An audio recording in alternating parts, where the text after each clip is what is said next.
We are in Henrietta, Texas. This is North Texas, but we're just south of Wichita Falls, Texas. So we're not that far from the Oklahoma border.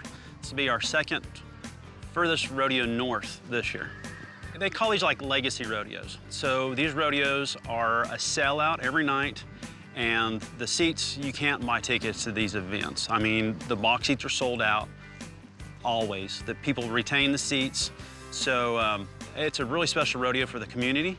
It's like their big event for the year and the whole community. This town literally shuts down when this rodeo comes to town. Well, there's a list for, there's probably 100 on the list waiting for box seats. It's a wait, and you either like inherit a box or go on the board to get a box. Basically, the only way you get one. I think the actual rodeo started in 1952, but it's the 86th year for the Pioneer Reunion. And what this is basically a family reunion. It's one of the oldest rodeos in the state of Texas.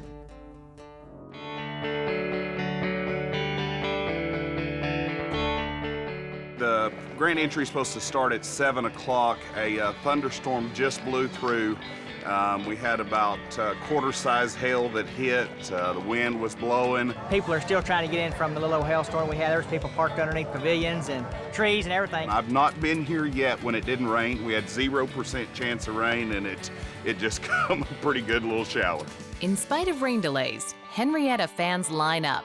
A little hail won't keep them from one of their favorite rodeos. You know, I'm excited about tonight. The horses were really outstanding, and a lot of times when you put a little cold front in or weather change, it'll get really exciting. So it's a small group of girls tonight, but it's going to be a tough night still. All these girls can ride, and there's a good chance of, you know, one of the new girls winning it. And Duke, she's having a sinus issue. So she has an infection. She's here right now. It looks like she's going to ride, but only time will tell if she's feeling good enough time. They start loading and ready to put bucking horses in the chutes, so we'll see what happens. So isn't Brian For Jane, this summer has been a busy one when she landed a coveted ranch job in Colorado. I'm at Palisade Ranch, which is a part of Gateway Canyons Resort, and I am a wrangler here. I was supposed to work up in Wyoming with some of my cousins, but their staff was completely full, and so I applied here and got the job. So I'm just doing it for the season, and it's super cool.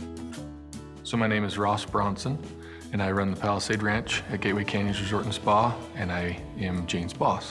One of the main reasons I hired Jane is because I knew she'd bring something a little different to the table than some of the other people I had hired, which I try and do every year. Her background in the rodeo and queening in that is bring something different. We get here around 8 o'clock and we start feeding. We feed the corral horses. We bring in my boss's personal horses. We bring in our horses, and then we feed the guest horses, and they come off pasture and we give them a little bit of grain. Here they come. Oh, there's Flint. Yeah, Flint, there you go. Then after we bring them down here, we saddle them up, tack them up, and then the guests get here and we take them out for a trail ride. And then we do those twice a day, one in the morning and then one in the afternoon. So it's pretty cool. Come on.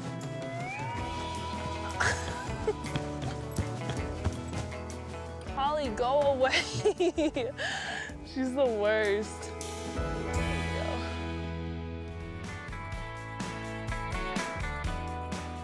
Being away from my friends and family and home, it's been different, but I've always been pretty independent, and that's why I kind of took that leap to go to Texas all by myself. Like, new world, new friends, I didn't know anyone going to Texas for college, and so I was pretty adjusted to kind of like living on my own and meeting new people, and it's really helped me like grow as a person, but I do miss them time to time, and I'm going home next week for a wedding, and that should be good to see everyone again, so I'm looking forward to that.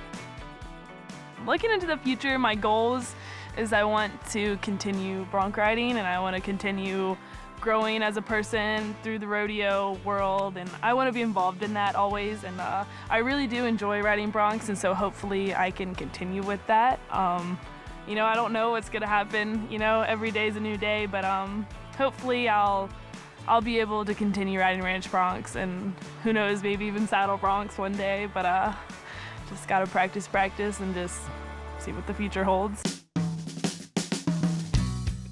As they've grown through this season, the girls are mindful of the part they play in changing the future by bringing back ladies bronc riding. I'm amazed with the amount of talent that these girls come with, the determination and the fans that they're already gathering up. And I was pulling an old rodeo program up, and there was ladies ranch bronc riding in it, and to see that coming back, you know, it used to just be a show event, now it's a competition, so that's exciting.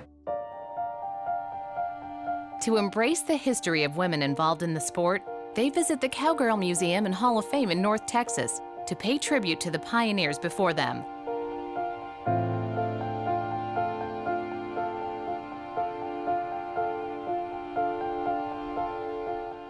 The girls get a private tour with the museum's Associate Executive Director.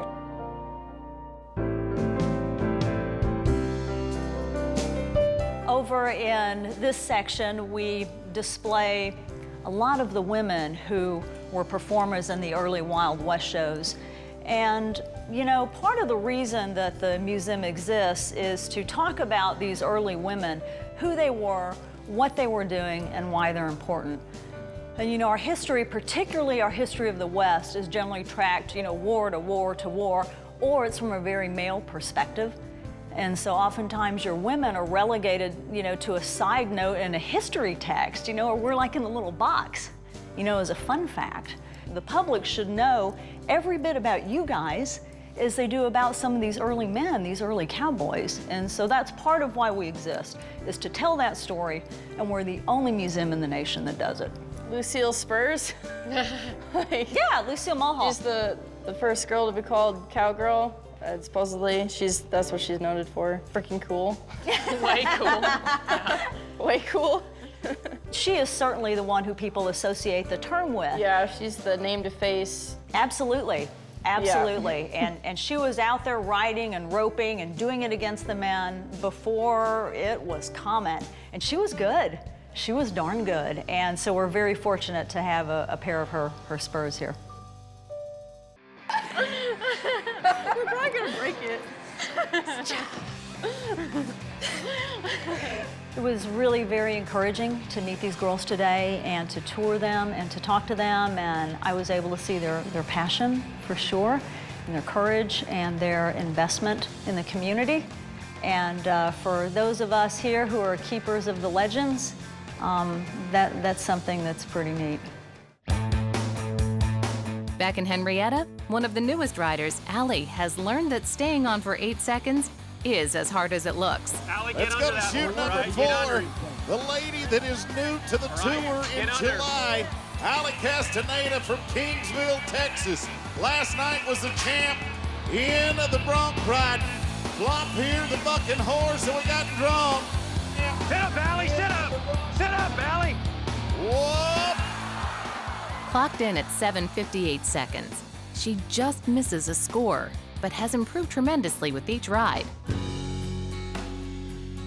Honestly, like, to prepare today, I don't feel very prepared at all. I'm trying to, I'm going through my mental checklist, but I don't know, being off for so long, I don't do good when I'm off for long, because then I start getting doubt and I get a whole bunch of negative things move in, and I'm like really fighting with that right now. I physically don't feel good, and mentally I don't feel good about it, but I'm gonna get on and I'm gonna hope for the best and try my heart out and hopefully make a ride tonight and win some money and keep that second place spot that I'm holding right now. So I struggle with having a baby because I look at him and I think, man, why are you doing this? You shouldn't be doing this. And it's a huge mental battle, but it's something that I have to beat. I have to suppress those feelings and I have to overcome them.